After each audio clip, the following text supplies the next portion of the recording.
Tıpa hepiniz hoş geldiniz. Ben Ahmet Faruk. Bugün yanımda her zamanki olduğu gibi Berkay abi var. Abi hoş geldin.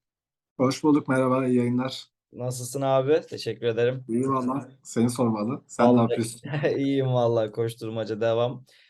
Bugün sizlere aslında birkaç son gelişmelerden bahsedeceğiz. Karşılıklı konuşarak haberlerden ve diğer gelişmelerden başlıyoruz yavaştan. Abi burada bizim aldığımız notlardan karşıma direktmen şey çıkıyor. Bu oyunlarla ilgili bir gelişme olmuş galiba. Onlar hakkında bizi bilgilendirir misin? Ben de şey gördüm, bir istatistik gördüm Twitter'dan, hoşuma gitti. O yüzden aslında o maddeye koydum. Direkt istatistik vererek başlayayım aslında. Bir kadın erkek eşitliği görüyoruz oyunlarda. Hı hı. Normalde kriptoda dahil olmak üzere teknolojik alanlarda hep böyle erkek egemen bir toplum görüyoruz. Yani bir dominasyon görüyoruz. Oyunlarda böyle bir eşitlik olması beni bayağı sevindirdi. Ee, Mesela bu Amerika verileri, tabii dünya verileri Hı değil. hı. Amerika'daki verilere göre konsol oyunlarında %47 mesela kadınların oranı. Bayağı iyi. Bilgisayar oyunlarında %50. Mobillerde %54, hatta erkekleri geçmişler. PlayStation 5 sahipleri de mesela %41'i yeni kadın. Xbox'ın da %45'i. Oyun bilgisayarının da %50'sini yine kadınlar alıyormuş. Ee, Ben bayağı sevindim açıkçası, çünkü böyle teknolojik şeylerde pek bu eşitlik olmuyor. Biraz maalesef toplumun işte kadınlara yüklediği ev hanımı şeysi de var, durumu da var. Ondan da biraz böyle bir sınıfsal farklılık gibi bir şey çıkıyor, cinsiyetsel farklılık gibi. Evet. Beni bayağı sevindirdi, mutlu etti. Bu da tabii nereye doğru gidiyor? Oyun şirketlerinin artık biraz daha kapsayıcı bir marketing ve oyun içerikleri üretmesi gerektiği anlamına geliyor. Giderek bu daha da fazla olacak büyük ihtimalle.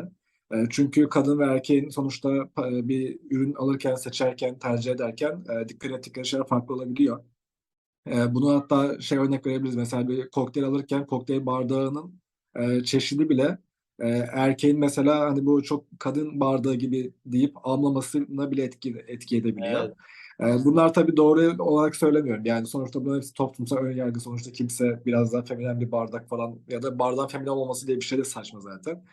Ama maalesef böyle yargılarımız var. O Evet. yüzden oyunlarda da bu geçerli olacak. Geçerli. Dolayısıyla pazarlama kısmında biraz daha kapsayıcı, kadın erkeğe daha çok hitap eden, daha kapsayıcı şeyler göreceğiz diye düşünüyorum ben. Peki sence hani yani sonuçta Amerika'daki kültürle örnek veriyorum Avrupa'daki kültür veya Türkiye'deki kültürden dolayı sadece Amerika ile sınırlı kalma ihtimali var mı abi?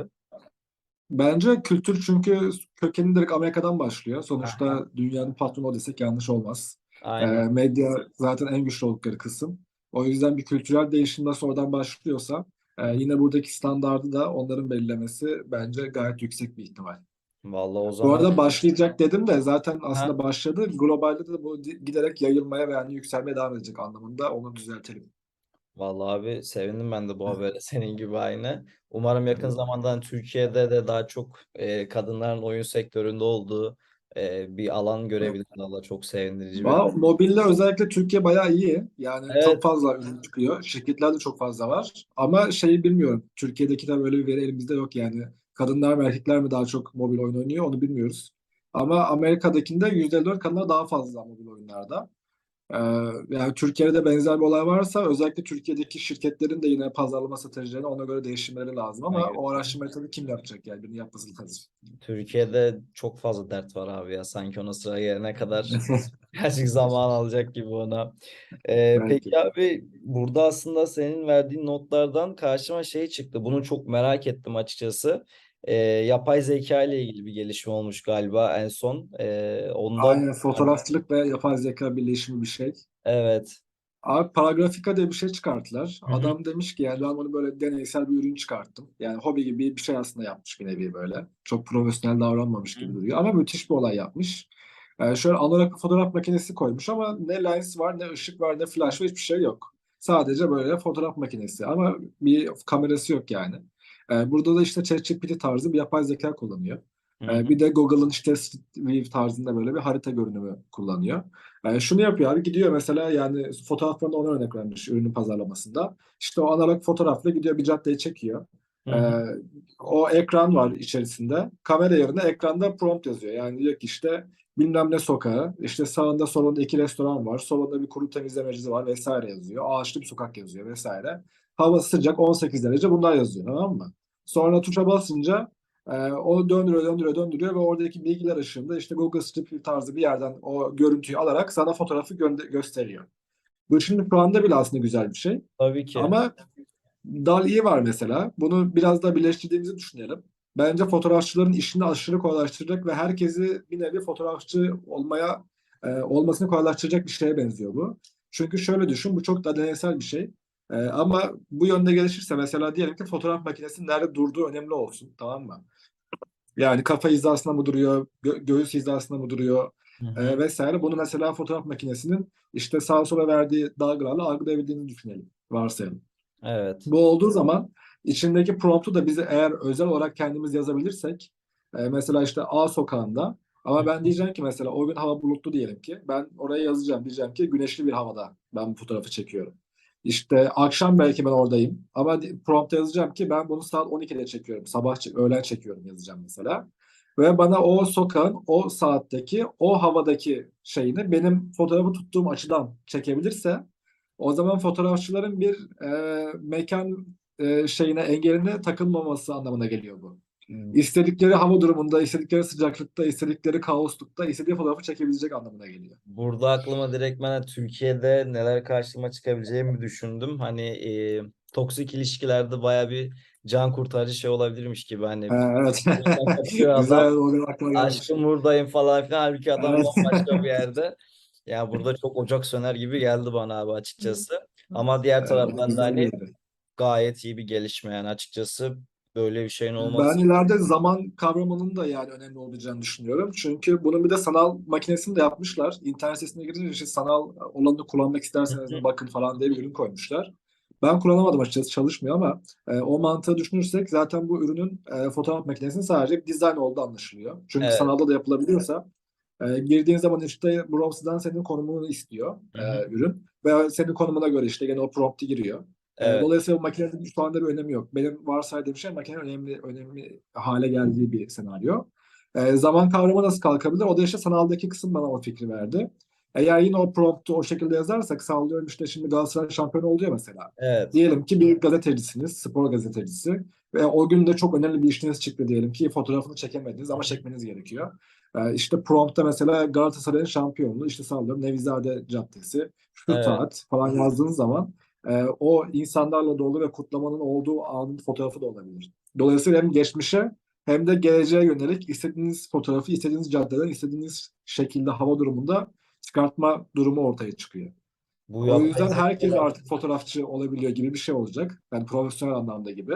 Ama tabii yaratıcılık her zaman Evet. değerli olacaktır. Yani o yüzden yaratıcı bir fotoğraf çeken birinin korkmasına gerek yok. Sadece hani stok fotoğraf gibi Hı fotoğrafların hı. artık çekilmesi çok daha kolay hale gelecek. Bu yapay zeka beni aşırı korkutuyor yani gerçekten nereye nasıl gideceğini hani bu işin sonu gerçekten nereye dayanacak çok merak ediyorum. Çünkü hani hep okuyoruz ediyoruz işte yapay zeka meslekleri elimizden mi alacak falan filan. Ben öyle çok elimizden alacağını düşünmüyorum. Hani sonuçta bir öğrenim söz konusu ama bunda gene bizim onu öğrettiklerimizden öğreniyor diye düşünüyorum. Hani çok yapay Evet. zeka ile içli çok hani yazılımsal kısmı vesaire çok bilen bir insan değilim.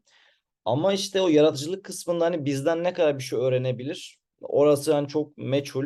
Bununla ilgili geçenlerde Zaten her yerde aynı şey ama görüyoruz ya. Yani yaratıcılığı engellemiyor. Yaratıcı evet, insanlar gene aynı işini hatta daha çok paraya yapabiliyorlar. evet. Yaratıcı olmayan kısmı aslında çok hızlandırıyor. Hı hı. Ama yine orada işsiz bırakmıyor aslında. Çünkü yaratıcı olmayan bir iş yapıyorsanız da o işi ChatGPT sizin yerinize çok daha hızlı ve maliyetsiz yapabiliyor. Ama mükemmel değil. Onu Evet. mükemmelleştirmek için gene size ihtiyacı var Yani şirketlerin. O yüzden hani bir tane iş yapıyorsanız mesela onun yerine çok daha küçük bazda 100 tane iş yapma ve freelance'e doğru yönlendirme hı oluyor hı. aslında yapay zekanın şu an yaptığı. Bu Evet. arada kapatmadan bir şey daha söyleyeyim. Geçen Aha. Horowitz'in bir şeyini okudum, yazısını okudum. O da bu konuya değinmiş. Güzel bir sistem kuruyor. Çok kısaca anlatayım. Diyor Evet. ki yapay zekalar aslında bizi işsiz bırakmıyor. Tam tersine yeni işler üretiyor. Ee, Aslında hayatımızı kolaylaştırıyor. Nasıl?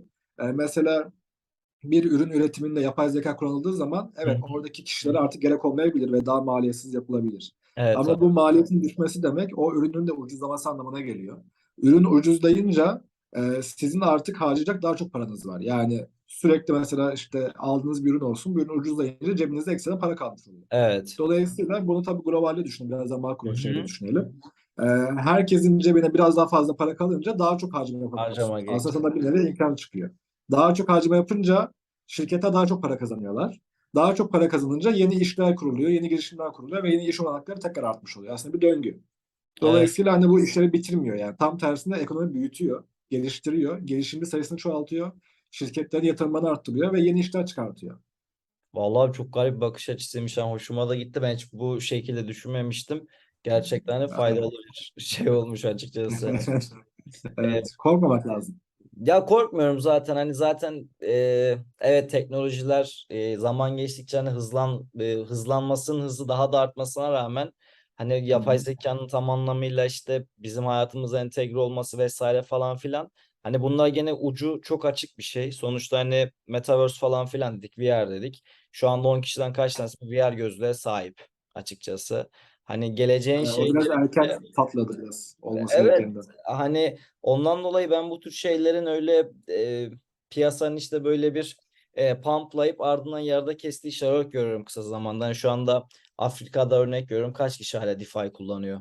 Ethereum'un hani belki de hani o bir mentalitesi vardı ama hala Afrika'da adamlar su bulamıyor. Ne para döngüsü açıkçası. Yani Ya her bunları yere da göre değişiyor tabii. evet çözülmeden Ama evet yapay zeka öyle olmaz bence ya. Yani ben daha kalıcı olacağını düşünüyorum. Daha daha çok erişilebilir konuşulmaz bir şey. belki bu kadar ama Evet. Yani kalıcı olur muhtemelen. hayatımıza daha kolay entegre olabilir. Ama hala Hı henüz o hı. işte şey bence daha değil birkaç senesi daha var diye düşünüyorum en azından ben yapay zeka konusunda. Olabilir. Beni Evet, şey şaşırttı. Bu İtalya'da şey yapmışlar, analiz yapmışlar. Yasaklandı ya böyle ChatGPT. evet. Yasaklanınca %50 output düşmüş GitHub'daki. Yani şey organizasyonlara bağlı olan. Yani bir şirkete bağlı bir hesabın GitHub'da yazdığı kod miktarı %50 düşüyor banlamadan sonra. Bu da bireysellerde bir şey değişmiyor. Öyle yazmışlar. Evet. Bu da şey gösteriyor. API olarak hani şey Hı yapıyorlar hı. ya API. ChatGPT'den veri çekip ürün çıkartıyorlar. Yani Evet. aslında iş modeli kurma anlamında %50'ye kadar çıkmış. 2 gün sonra tabii VPN'ler oraya giriyor. Tabii VPN'den sonra tekrar aynı sisteme dönüyorlar ama şey demek istedim yani. Şu anda bile %50'ye varan bir entegrasyon olmuş. Bayağı iyi yani. Bayağı fazla iyi. Gayet ben şaşırdım bu veriye vallahi açıkçası. Hayatımıza daha da entegre olacak gibi duruyor. Yani ChatGPT falan kullanıyorum içerik üretirken falan. Ama işte Hı günün hı. sonunda bir SEO ayarları vesaire web sitelerinin. Hani tam olarak buna uygun bir şey çıkartamıyor hala. Ondan dolayı Tabii mükemmel değil daha. evet mükemmel değil. Mükemmelleşmesi de hani her geçen gün daha da yakınlaşan bir şey. Bakalım göreceğiz abi ya. Çok merak ediyorum açıkçası neler olacak Evet, neler ben de. biteceğini. Bizim için de önemli şeyler bunlar. İçerik üreticileri için de Tabii. fotoğrafçılara kadar bile hani ulaşan bir durum. Yani Adobe'nin vesaire o en son yaptığı şeylerden bahsetmiyorum bile hani açıkçası yapay zeka Tabii. ile İlk bizi etkiliyor yaptığı zaten. şeyler. Evet evet kesinlikle. Bakalım abi sabırsızlıkla ve heyecanla bekliyorum açıkçası. Yani yeni gelişmeleri de ben yine buradan beraber aktarmaya devam ederiz. En kısa zamanda vallahi. Abi çok teşekkür ederim bugün için. Zaman ayırdın, araştırdın, Ben bizlere teşekkür ederim. aktardın. Rica ederim. Eklemek istediğin başka bir şey var mı abicim? Yok vallahi şu anda. İyi Yeni süper. içerikler oldukça tekrar buluşuruz. Aynen öyle. Bugünkü videomuz aslında biraz kısa oldu. Bir sonraki videomuz daha da uzun olacaktır eminim. Hepinize çok teşekkür ederim videomuzu izlediğiniz için. Kanalımıza abone olmayı ve videolarımızı beğenmeyi unutmayın. Sosyal medya hesaplarımızı da takip ederseniz çok seviniriz. Görüşmek üzere. Görüşmek üzere.